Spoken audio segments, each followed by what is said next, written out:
네, 미래 유망 기술 컨퍼런스. 유망한 미래 기술을 먼저 알고 먼저 선점하는 자가 또 새로운 부가 가치를 또 창출할 수 있는 거 아니겠습니까? 예, 근데 저도 이제 기술 관련한 취재를 많이 하는데요. 네, 기술 관련한 취재를 하실 때 조심하셔야 될 게 있습니다. 조심하셔야 될 게 있습니다. 예, 그러니까 미래 기술에 대해서 어떤 기술이 좋은지는 보시는 건 좋은데 네, 또 너무 빨리 사면 잘 안 맞더라고요. 타이밍이. 예, 예. 제가 이제 그런 거 몇 개 했었었죠. 너무 빨리 사거나 너무 늦게 사면, 예. 너무 늦게 산 게 대표적으로 제가 이제 5G. 뭐 고점에 다 잡았잖아요. 그러니까 저는 HBM. HBM 일찍 샀었어요? 그러니까 챗GPT 처음 나왔을 때 그때 막 샀구나.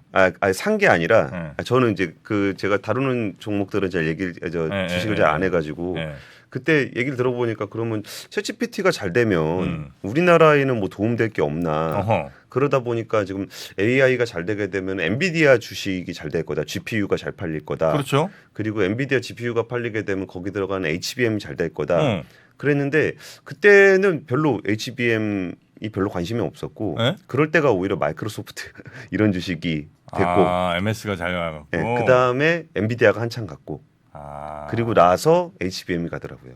아니 본인이 뭐 거래하진 않더라도 나한테 귀띔은 해줄 수 있잖아요. 계속 방송에서 얘기했습니다. 얘기했어요? 예. 안 들려. 그때 막 불타오르는 주식 아니면 뭐 전혀 안 들리니까. 예. 자, 시장 상황부터 한번 네. 보겠습니다. 우리 이번 주에 그 FOMC 있잖아요. 연방 공개시장위원회가 있는데 그거 앞두고서 지수가 좀 올랐습니다. 좀 많이 올랐습니다. 많이 올랐어요? 네, 다우존스가 1.58% 올랐고 나스닥도 1.16%, 어허. S&P 500도 1.2% 올랐습니다. 아무래도 그동안 워낙 많이 빠져서 여기에 약간 저가 매수세가 들어온 게 아닌가 싶은 것도 있고 사실 지난 FOMC 이후에 굉장히 좀 주식이 많이 빠졌거든요. 네. 그리고서 다시 한번 FOMC가 여기에 어떤 변화를 줄 수 있을 것인가에 대한 기대도 일부 있는 것 같아요. 근데 이번 회의에서 기준금리는 어떻게 예상하십니까? 기준금리는 뭐 예상할 게 있나요? 예. 이거 동결이죠. 동결로 다들 보고 계시고요. 그건 뭐 12월에 추가 인상할지 정도가 좀 관심사인 추가 인상 것 같습니다. 없고요. 추가 인상도 없습니다. 없습니까? 네. 그 파월 의장한테 전달해 놓겠습니다.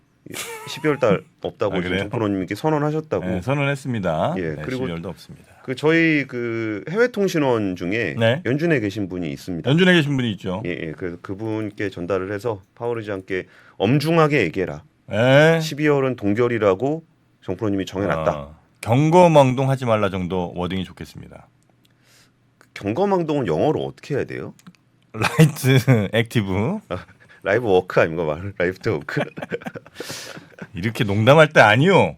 예, 그렇습니다. 네. 그리고 이번 그 재무부가 오늘 4분기에 7,760억 달러를 차입할 계획이라는 게 좀 발표가 됐는데요. 이게 또 재무부가 차입을 하게 되면 또 돈을 흡수하는 효과가 좀 있어서 이게 좀 어떻게 예상을 미칠까가 좀 관심을 모으고 있고 세부적인 만기별 차입 계획은 1일 날 발표할 예정이라고 하니까 네. FOMC 결과 나올 때 좀 관련 내용들이 좀 많이 나오지 않을까 싶습니다. 좋습니다. 예, 첫 번째 뉴스는 세계은행이 이팔 전쟁이 최악의 경우에 유가 배럴당 150달러 갈 수 있다라고 전망을 했습니다. 120? 150. 150? 예. 또 경거망동하고 앉았네. 네. 안 돼. 예, 저도 이거 경거망동이라고 안 생각합니다. 됩니다. 그렇게는. 경거망동인 것 같은 게 네. 이게 아무래도 뉴스 헤드라인을 뽑다 보니까 좀 이렇게 되는 것 같아요. 이게 진짜로 세계은행이 발표한 건 뭐였냐면은 원자재 시장 전망이라는 걸 발표를 했는데 네. 결론부터 말씀드리면 단기적으로 제한적이다라고 평가했던 게 일단 시작이었어요. 네. 그러니까 분쟁이 시작된 이후에 유가는 6% 정도 올랐고 농산물이나 대부분 금속들의 원자재 가격에 거의 변화가 없다라는 거고요. 그리고 현재 배럴당 평균 한 90달러 정도 되는 유가가 세계 경제가 둔화되는 걸 감안하면 내년에는 81달러로 내려갈 것이다. 네. 라면서 전반적인 원자재 가격은 내년에 4.1%로 하락할 것이다라는 게 세계은행의 전망이에요. 유가가 올라간다라기보다는 세계 경제 둔화에 따른 원자재 가격 떨어지는 거를 좀 염두에 두고 있습니다. 네. 그럼에도 불구하고 이제 또 이럴 때 뭐 좀 시나리오를 좀 써야 되지 않겠습니까? 그래가지고 세계은행이 이제 시나리오를 3가지를 쓴 거예요. 첫 번째 시나리오는 2011년 리비아 내전 당시 정도로 해서 세계 석유 공급량이 뭐 최대 한 200만 배럴 정도 줄어들 경우에 네. 한 102달러 정도 올라갈 거다. 이게 1차 추산이고요. 2차 두 번째 시나리오는 2003년 이라크 전쟁 때 정도 되면 2003년. 아, 예, 20년 전에 예, 되게 어제처럼 생생하지 않으십니까? 이 미국이 이라크 침공할 때 그때 얘기인가요? 예, 예. 아, 그때 이제 아마 초등학생쯤 될 것 같은데. 아, 저는 그때 아직 한참 어렸을 것 같습니다. 네. 아, 제가 그리고 웬 군대 있을 때군요. 볼이 이게 예. 아, 오늘 좀 뭐 빵빵하다고 많이 좀 그러시는데. 그러세요? 오늘 굉장히 뽀얗신데요, 왜? 아니 그게 저 어제 이제 그 밤에 출출해 갖고 예. 왕만두를 12개를 그냥 12개요? 예, 거버렸습니다. 아, 그랬더니 혼자 드시지 못했을 것 같은데요, 12개면? 합리적인 추론이니까요. 왕만두 12개 혼자 다 먹었습니다. 네, 형수님은 한국에 안 계신 걸로 알고 있는데. 네, 그렇게 자꾸 디테일하게 들어가면 안 되죠. 예. 네. 이라크 전쟁 때 하루 공급량이 최대 500만 배럴 정도 감소했을 때 한 120달러 정도 갈 수 있다. 네. 그리고 마지막 시나리오는 그 이스라엘과 아랍 국가들이 73년에 벌였던 욤키프르 전쟁에서 1차 석유 파동 있었을 때가 한 800만 배럴 정도 줄면서 유가가 한 157달러까지 갈 수 있다라고 좀 예상을 하고 있는데요. 네. 사실 이 부분에 대한 시나리오는 말 그대로 그냥 시나리오인 것 같아요. 시나리오. 그러니까 전쟁 상황을 보면서 접근해야 될 것 같은데 사실 유가가 오르게 되면은 좀 그 유가도 유가인데 이쪽 지역에서는 식량 위기로 바로 전달이 좀 될 수 있습니다. 네네. 그래서 좀 전쟁 상황을 좀 봐야 될 것 같습니다. 그리고 어제 좀 이슈가 됐었던 거는 하마스 터널 관련한 게 좀 이슈가 하마스 됐었어요. 터널. 예, 한번 네. 같이 보시면은 이스라엘이 지금 가자 지구에서 지상전을 벌이고 있는데 지하 터널이 가장 큰 문제가 되고 있어요. 땅굴이죠 한마디로. 예. 네. 지금 보여드리고 있는 부분들이 이제 네. 땅굴인데 그 굉장히 촘촘하게 돼 있죠. 여기에 저게 이제 다 땅굴이라는 거예요? 예. 저렇게 많다고? 예, 저 위에 부분만 보여드리고 찍어놓은 겁니다. 와. 그럼 여기가 그 지역으로 따지면은 서울보다 작잖아요. 작죠. 예, 하나 예. 가자 지구가. 근데 여기 안에서 한 500km 정도 땅굴이 있는데 그럼 서울 지하철의 총 노선이 한 350km 정도 된답니다. 근데 500km니까 서울 지하철이 350km. 그밖에 안 돼요? 예, 그렇다네요. 오. 근데 여기서 500km가 있는데 서울 지하철보다 그럼 더 훨씬 촘촘하게 돼 있는 거죠. 깔려 있다. 예. 네. 그러면서 하마스가 이제 지하 터널에 탄약이나 무기, 식량, 뭐 의약품 이런 걸 비축해 놨는데 거의 한 4개월 정도를 버틸 수 있을 정도의 물량이라는 거예요. 근데 문제는 이런 터널에 이제 하마스가 숨어 있다라는 걸 알고 이스라엘이 공격을 하려고 해도 이 터널들이 보통 주요 시설 아래쪽으로 배치가 많이 돼 있답니다. 예를 들면 병원이라든지 학교. 그럼 여기에 뭐 들어가서 싸울 수는 없으니까 위에서 이제 이렇게 공습을 해가지고 네. 부셔야 되는데 이게 아무래도 좀 파괴할 수 없는 건물들이 있다 보니까 그렇겠죠. 예, 그럼 민간인 피해가 좀 나올 수 있다라는 건데 지금 국제사회의 대다수는 유엔 안보리에서는 인도주의적인 휴전에 대해서 의결을 했습니다. 그럼에도 불구하고 나타나요 총리는 휴전 요구는 이스라엘이 하마스와 테러에 항복하라는 것이다. 만약에 2차 세계대전 때 진주만 공습을 받은 미국에게 휴전을 요구했다면 동의했겠느냐라고 하면서 여전히 강경한 입장을 펴고 있습니다. 네, 이스라엘은 뭐 휴전 생각이 전혀 없는 것 같고 그리고 지상군 투입도 뭐 크게 주저하지 않는 것 같은 요즘 이제 분위기인 것 같습니다. 자, 그러면 두 번째 뉴스도 한번 가볼까요? 예, 두 번째 뉴스는 네. 돈잔치에 이어 종노릇 발언. 대통령 압박에 상생금융 확대되나 뭐 이런 제목의 뉴스입니다. 자막은 왜 안 띄우니? 네, 자 자막 떴죠. 역시 혼내야 돼. 뭐라고 말해야 해. 그래요? 이 친구들이. 제가, 그러면 저 보는 분들도 꼭 구독하라고 해야 하고. 좋아요 누르라고 해야죠. 좋아요 누르고. 이놈아 눌러. 이렇게 해야 됩니까? 그럼 반말해도 됩니까? 근데? 네, 서로 좋게 갔으면 좋겠습니다. 네. 좋은 말로 할 때. 파월 의장한테 한 얘기입니다. 12월 통결. 네. 좋은 말로 할 때. 그 윤석열 대통령이 고금리로 어려운 소상공인들께서는 죽도록 일해 번 돈을 고스란히 대출 원리금 상환에 갖다 바치는 현실에 마치 은행의 종노릇을 하는 것 같다라고. 은행의 종노릇. 예, 예. 네. 하는 것 같다라고. 워딩이 좀 세네요. 표현이 좀 셉니다. 네. 지난번에는 그 돈잔치, 성과급 돈잔치라는 표현을 좀 썼었는데 이 얘기가 나오다 보니까 좀 그 상생금융이라든지 횡재세 도입 가능성이 높아진 거 아니냐라는 관측이 좀 나왔고 어제 은행주가 대체로 좀 빠졌습니다. 그래서 네네네. 한 2% 정도 빠졌습니다.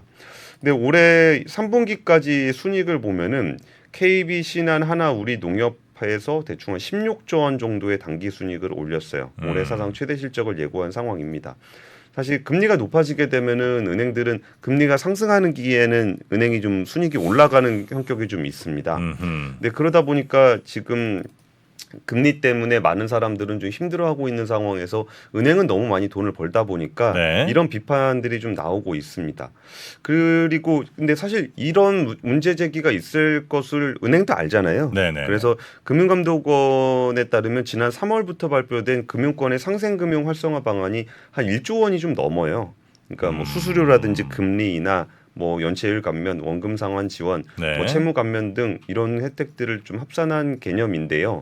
사실 그 상생금융고 할 때 같은 거 할 때도 이게 조금 어려운 측면이 있어요. 이게 상생금융 할 때 좀 돈 갚기 좀 힘드신 분들에게는 원금 상환 지원이라든지 채무 감면 이렇게 해준다 그랬을 때 그러면은 갚는 사람은 봉이냐. 그러니까 갚은 사람은 또 뭐가 되고. 그러니까 이런 비판이 좀 나오기도 좀 했었어요. 네. 그래서 이런 부분들이 참 은행들은 금리가 올라갈 때 이익을 낸다는 것 때문에 사실 역사적으로 욕을 먹었습니다. 그러니까 뭐 은행 빚쟁이 좋아하는 사람 누가 있겠어요? 뭐 그렇긴 하죠. 예, 예. 그래서 이런 부분들이 제가 얼마 전에 좀 금융 쪽에 좀 되게 오래된 원로 분하고 좀 밥을 먹다가 네. 근데 사실 이거는 그러니까 이런 부분들이 좀 원칙에 따라서 하거나 아니면 이게 은행이 돈을 많이 벌었으면 제가 뭐 세금 얘기한 적이 있었잖아요. 은행이 돈을 너무 많이 버는 것이 문제가 된다면은 좀 규칙을 정해서 네. 그 규칙에 맞게 아예 세금을 걷든가 그런 게 낫지 않냐. 이렇게 좀 너무 그때그때 필요한 상황에서 돈 빼다 쓰는 거는 좀 모양새가 안 좋지 않냐 그랬더니 그분 하는 얘기가 유사일의 은행은 항상 그랬다는 거예요. 샤일록 때부터 해갖고 베니스 상인 때부터 해서 그래요? 뭔가 이제 은행 이자로 돈을 버는 사람들은 항상 욕을 먹었고 위정자들은 그때 이 돈을 빌려주는 사람들을 비판함으로써 지지율을 획득하고 했던 것들이 좀 있었대요. 근데 은행 쪽에서 나오는 얘기가 아니 지금 안 그래도 좀 가계 부채를 좀 억제하라 그래가지고 가계 부채를 억제하기 위한 가장 좋은 방법은 금리를 올리는 거잖아요. 네. 그리고서 이제 또 이제 돈이 또 공급이 안 되면 안 빌려준다고 또 욕을 먹잖아요. 근데 그런 상황에서 또 이렇게 너무 이자를 올려갖고 돈을 번다고 뭐라고 하면 우리 좀 어떻게 해야 될지 잘 모르겠다라는 얘기를 이자라는 게 뭐 사실 그냥 뭐 낮추고 싶다고 막 낮출 수 있는 것도 아니잖아요, 그죠? 그리고 또 대출 뭐 어려운 분들이 당연히 뭐 계시긴 한데 그렇다고 해서 대출을 또 늘리면 다 같이 또 큰 어려움으로 갈 수 있는 가능성이 높아지는 거 아닙니까? 그렇죠. 뭐 정책이라는 게 물론 이제 늘 좀 혜택을 받는 분들도 있고 거기에 이제 또 마이너스가 되는 분들도 있을 텐데 다수가 다 같이 힘들어지는 방향은 혹시 아닌가 약간 좀 걱정되는 부분이 좀 있네요. 그렇죠. 네. 그래서 이게 사실 약간 복지를 지원하는 성격은 좀 있습니다. 이른바 이제 금융 소비자 중에 가장 취약한 계층 쪽에는 금융회사들이 좀 자율적으로라도 여기를 지원할 필요는 있어요. 왜냐하면 그분들은 은행 입장에서도 그분들이 제도권 금융권에서 탈락해 버리면 다시 복귀하기가 되게 어렵기 때문에 네. 자신들의 소비자들을 보호한다는 차원에서 그런 부분들은 좀 챙겨줄 필요가 있거든요. 그래서 서민금융 지원활동 같은 부분들은 어느 정도는 좀 필요합니다. 근데 그런 이게 지금 정프로처럼 를 불러일으키지 않을 정도 그 레벨이 어느 정도냐에 대한 좀 논쟁은 어렵죠. 좀 필요한데 이런 부분들에 대해서는 이제 굉장히 좀 다양한 방식으로 은행들이 좀 압박을 받게 될 것 같습니다. 아무래도 금리가 높은 수준은 계속적으로 유지가 될 거고 네. 이자 수익은 계속적으로 들어올 거고 그러면 서민들은 좀 더 많이 힘들어질 거고 그러면 정치권에서는 금융권을 압박하는 모양새가 계속적으로 나타나게 될 그런 양상을 보이고 있습니다. 네. 요거 어떤 금융기관에서 돈을 빌린 분들이 원금 내진 이자 정도로 그 탕감이 될 것 같은 분위기로 지금 가는 건 거죠? 맞나요 이게? 짧게 말씀드리면? 뭐 그렇게 가기보다는 네. 그러니까 서민금융 쪽인데 네. 그 탕감이라는 레벨이 사실 그 기업들도 어느 정도 되다가 좀 못 갚게 되는 상황이 되면은 우리가 이른바 대마불사라 그러잖아요. 네. 이게 못 갚게 되면은 그 사람을 탈락시키는 것보다, 그러니까 당신 못 갚았으니까 지금 그냥 법원으로 가시오 하는 것보다 차라리 원금을 좀 쪼개서 갚으면은 갚을 수 있을 것 같다. 뭐 분할해서 상환한다. 예, 뭐 그렇게 할 수 있을 뭐 것 같다라 그건 뭐, 그러면은 예. 기업에다가는 그런 걸 해줘요. 예. 그런 것처럼 서민금융에서도 내가 지금 갑자기 금리가 많이 올라서 갚을 수 있는 돈을 좀 못 갚게 됐는데 만기를 좀 연장을 해주신다거나 이걸 분할 상환을 하게 해주시면 그거 다 은행 입장에선 돈 들어가는 거거든요. 네네네. 근데 그런 걸 해주면은 좀 갚을 수 있을 것 같은 사람들을 선별을 해서 그런 식으로 지원해주는 그 서민금융 제도 같은 경우에는 그런 거는 좀 의미가 네네네네. 있어요. 아니면은 여기서 은행에서 탈락을 시키게 되면 그분이 이금융이나 대부업으로 갔을 때 훨씬 더 많은 이자를 내야 되는 있죠. 상황이 돼서 파산을 네. 할 수도 있잖아요. 네. 그런 경우에는 좀 이자 감면이라든지 걸 통해서 그 제도권 안으로 보호를 해주는 그거는 그 사람을 갚게 하는 겁니다. 뭐 예를 들어서 예전에 그 뭐 어느 TV 프로그램에서 뭐 비유가 적절한지는 모르겠지만 그 가수 이상민 씨에게 네. 어떤 분이 좀 좋은 음식 계속 갖다 주시잖아요.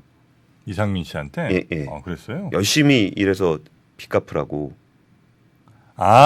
그 룰라 이상민 씨. 예, 예, 예. 네네네. 예, 그런 것처럼 이 사람이 이제 열심히 일을 해서 빚을 갚을 수 있을 것 같은 사람이라면은 그 사람을 조금 더 도와줘서 빚을 갚게 하는 게 은행 입장에서도 마이너스가 아니거든요. 그분은 십몇 년째 계속 거의 다 갚았다 지금. 그러니까 그렇게 갚을 의지가 있는 분들. 그래요? 그러니까 의지가 없는 네. 분들을 도와주는 거는 도덕적 해이가 될 수 있으니까 네. 빚을 갚을 능력이 되는 사람들 같은 경우는 서민금융제도 통해서 조금 지원할 필요가 있습니다. 네. 자, 대신 형평성은 잘 유지하는 방향으로 정부가 좀 현명하게 대처를 했으면 좋겠습니다. 예, 네. 예. 세 번째 뉴스 갈까요? 세 번째 뉴스는 그 아시아나항공 화물 부분 매각 논의가 진통을 좀 겪고 있다 이런 얘기인데요. 어제 그 뭐 맥락을 좀 설명드리면은 대한항공하고 아시아나항공하고 합병을 하려 그러는데 EU 집행위원회에서 대한항공하고 아시아나항공을 합치면 화물 사업 쪽에 독과점성이 좀 있다. 라는 얘기가 좀 지적을 받았어요. 네. 그러니까 이제 대한항공이 아시아나항공을 이제 합병을 하려면 화물 사업을 매각을 해서 떼어내야 되겠다. 이렇게 된 거고 어제 대한항공하고 아시아나항공이 양쪽에 이사회를 열었습니다. 네. 근데 아시아나항공 이사회가 좀 어떻게 결론을 내리는지를 좀 지켜보고 있었는데 어제 한 9시쯤 어제 한 10시쯤 시작했거든요. 오후 2시. 네. 오후 2시에 시작을 했는데 밤 9시 넘어서까지 결론을 못 내고 결국은 못 냈습니다. 결론을. 이게 왜 그렇게 되냐면은 딱 이사회 열리기 전에 그 이제 사내이사 진강호 아시아나항공 전무가 난 이사회에 참석하지 않겠다. 그만뒀죠? 그만둬 버렸습니다. 네, 맞아요. 그러니까 이게 왜 그 얘기가 나오냐면은 네. 아시아나항공은 자기가 파는 입장이잖아요. 네. 근데 팔리는 입장에서 내 사업 떼어내고 팔래요. 좀 이상하죠. 그러니까 내 몸값을 올려서 팔아야 되잖아요. 근데 내 몸을 자른 다음에 팔게요. 아니 근데 어차피 대한항공에 파는 거 아니에요? 그건 아니에요? 대한항공에 파는 거죠. 대한항공이 나머지 다 인수할 거잖아요. 인수할 거죠. 근데 좀 조금씩 이렇게 분할로 사는 거가 문제가 되나? 그러니까 파는 입장에서 좀 애매할 수가 있는 거예요. 그런가요? 그러니까 제가 예를 들어서 뭐 이렇게 집을 하나 차 갖고 있는데 네. 저쪽에서 사는데 걸림돌이 된다 그래가지고 내가 방 하나 쪼개내고서 팔아라 뭐 이런 모양새가 되니까. 나 비싸게 팔라 그러면은 통째로 팔아야지 왜 그걸 또 쪼개서 파냐. 이래서 배임 이슈가 하나 있고 또 이제 그 아시아나항공 직원들 입장에서는 좀 자신들의 회사가 막 이렇게 이거 화물 노선뿐만이 아니라 일부 노선도 다 쪼개갖고 딴 데다 넘겨야 되거든요. 그러니까 이거는 좀 우리 회사를 너무 망가뜨리는 거 아니냐라고 해서 직원들이 반발하는 측면이 있습니다. 근데 이게 참 아시아나항공 인수 합병은 처음부터 굉장히 좀 시끄러웠잖아요. 좀 그 아시아나항공 좀 어려워지니까 갑자기 그 한진그룹도 어려웠을 때 네. 산업은행이 갑자기 한진그룹 조원태 회장 뭐 100기사를 막 자처하고 들어가가지고 여기 경영권을 지켜주면서 아시아나항공을 이제 합병하도록 했던 적이 있었는데 이런 부분들에 이제 끝까지 이게 좀 쉽지 않게 돌아가고 있습니다. 근데 물론 이게 화물 매각이 하더라도 그렇다고 해서 뭐 100% 합병이 되는 것도 아닙니다. 네네. 아직 그 뭐 미국이라든지 뭐 이런 데들의 그 일본 경쟁 당국의 좀 승인도 좀 받아야 되고 이런 부분들이 좀 있는데 지금 산업은행도 굉장히 골치 아파진 게 지금 그동안 아시아나항공이 합병 논의가 있으면서 경쟁력이 많이 훼손이 됐거든요. 네. 그러면서 돈을 계속 밀어넣어 가지고 거의 한 3조 6천억 정도 되는 돈을 넣었다는 거예요. 어디가? 산업은행이. 산업은행? 예. 우리 돈이잖아요. 뭐 우리 돈까지는 아니지만 우리 아닌가요? 모두의 돈? 그러니까. 그래가지고 이게 지금 굉장히 좀 골치 아픈 상황이 좀 돼 있습니다. 그래요. 예. 하여튼 대한항공과 아시아나 합병이 근데 어제 아시아나항공은 주가 많이 올랐습니다. 올랐어요? 예. 화물 매각돼서 합병되면은 뭐 그걸 좀 기대하는 매수세였던 것 같습니다. 합병이 하여튼 쉽진 않네요. 뭐 쉽지 않을 거라고 예상들은 많이 했습니다만 생각보다 더 좀 어려움을 겪는 건 아닌가 하는 생각이 좀 들고요. 예. 합병 말고 다른 방법은 지금 딱히 가능한 방법들이 없는 거죠? 지금은 좀 너무 많이 왔어요. 이게 합병 되돌리게. 과정을 너무 오래 거치게 되면은 네. 그 경쟁력이 굉장히 훼손되게 되는데 그러면 이제 와서 아시아나항공을 다른 데 판다는 것도 그것도 좀 좀 이상하고. 애매해졌고. 알겠습니다. 예. 자, 뉴스 3 이 정도로 좀 정리를 해보고요. 그 외에도 참 뉴스가 많았습니다. 그 뉴스들도 저희가 아마 우리 박병창 이사님 시간에 조금 더 예. 다뤄드릴 수 있을 것 같습니다. 자, 그러면 저희는 잠시 전한 말씀 듣고 올 텐데요. 그 전에 우리 또 제 머리 보시면 아시겠습니다만 샴푸를 감았더니 아주 차분해졌습니다. 요새 정보원님 머리 보는 재미가 좀 없어졌어요. 그렇습니까? 예, 예. 그럼 딴 샴푸 한번 써볼까? 방송 끝나고 샴푸로 하시면 어떻습니까? 그렇게 한번 또 시도를 해보겠습니다. 향이 은근히 또 좋죠? 네. 설렙니다. 자, 하여튼 이번에는 샴푸로 고객 가운데 샴푸로 좀 읽어주세요. 네, 제가 읽겠습니다. 3% 애청자입니다. 애청자입니다. 고등학생 아들하고 같이 쓰려고 샀는데 저희 아들도 샴푸로 쓰고 3%처럼 멋진 프로가 됐으면 좋겠습니다. 아유, 샴푸로 쓰면 또 3% 되는 거죠. 이 정도 고등학생이면은 네. 뭐 의대 정원 늘리지 않아도 갈 것 같습니다. 아유, 고맙습니다. 의대 쏠림 현상도 문제예요, 근데. 샴푸로 팔리는 것만큼 의대 정원을 늘려야 되지 않을까요? 자, 여튼 샴푸로 우수 고객 리뷰를 또 이렇게 저희가 선정을 해서요. 그분들께 선물을 또 보내드리죠. 자, 이번 주도 이렇게 선정을 했고요. 앞으로도 계속해서 샴푸로 쓰신 분들의 리뷰들 기다리고 있겠습니다. 또 집에 샴푸로가 없으시다면 얼른 네이버에서 샴푸로 검색하시면 되겠습니다. 자, 저희는 광고 듣고 돌아오겠습니다. 복잡하고 어렵게 느껴지는 재무제표와 용어들. 친절한 투자 멘토 사경인 마스터가 매주 새로운 콘텐츠로 알기 쉽게 설명해드립니다. 재무제표 분석과 포트폴리오 구성, 뭐 양대 재무제표라고 그러면 대차대조표랑 손익계산서가 있거든요.